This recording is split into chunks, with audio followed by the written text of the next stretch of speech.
Israel अपने अस्तित्व की जंग लड़ रहा है, वहीं मिडिल ईस्ट में उसके चारों तरफ एक ऐसा आग का चक्र तैयार हो गया है जिस पर कदम रखते ही इजरायली सेना के ऊपर बम और गोले बरस रहे हैं। हिजबुल्लाह के घातक हमलों से इजराइल को काफी नुकसान पहुंच रहा है। इजरायली सेना के लिए ये जंग अब सिर्फ हमास के साथ सीमित नहीं रह गई है।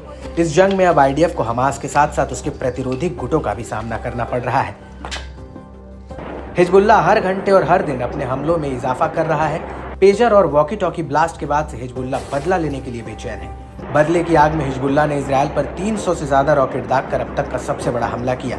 हिजबुल्लाह यही नहीं रुका है, उसने इजराइल की खुफिया एजेंसी मोसाद को निशाना बनाया। जी हाँ, हिजबुल्लाह ने पहली बार इजरायली खुफिया एजेंसी मोसाद के मुख्यालय पर मिसाइल दागने का दावा किया है। हिजबुल्लाह ने सुबह घोषणा की कि उसके लड़ाकों ने तेल अवीव के उपनगरीय इलाके में मोसाद मुख्यालय को निशाना बनाकर कादर एक बैलिस्टिक मिसाइल दागी। समूह के बयान के मुताबिक मोसाद उनके नेताओं की हत्या और पेजर तथा वॉकी टॉकी विस्फोटकों के लिए जिम्मेदार है, जिसमें दर्जनों लोग मारे गए और लेबनान में हजारों लोग घायल हो गए।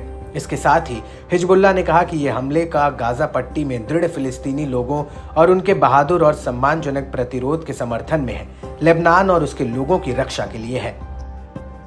दरअसल हिजबुल्लाह इस वजह से भी भड़का हुआ है क्योंकि इजराइल की तरफ से बेरूत में किए गए हवाई हमलों में उसके एक वरिष्ठ कमांडर की मौत हो गई है। इजराइल और हमास के बीच जारी जंग में ऐसा पहली बार है जब हिजबुल्लाह ने तेल अवीव पर रॉकेट से हमला किया है। वहीं दूसरी तरफ आईडीएफ दावा कर रही है कि हिजबुल्लाह की मिसाइल को उसके एयर डिफेंस सिस्टम ने इंटरसेप्ट कर लिया है। आईडीएफ ने कहा कि रॉकेट हमलों को एयर डिफेंस सिस्टम ने नाकाम कर दिया, जिसके बाद तेल अवीव में चेतावनी वाले सायरन बजने लगी।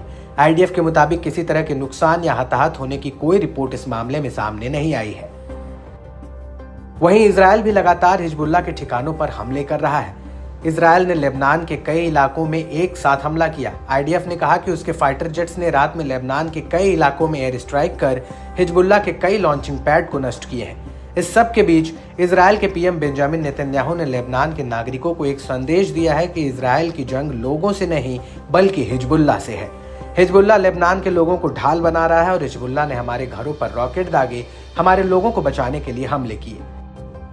यहाँ देखने वाली बात यह है कि हिजबुल्लाह कमांडर फौज शुक्र की मौत के बाद से हिजबुल्लाह अपने हमलों में तेजी लाया है, लेकिन इजराइल को यहाँ किसी भी मामले में कम नहीं कहा जा सकता, क्योंकि आईडीएफ जिस तरह हिजबुल्लाह के हमलों को झेल रही है उसके जवाब में वो भी उतनी ही तेजी से और भयानक तरीके से हमला कर रही है।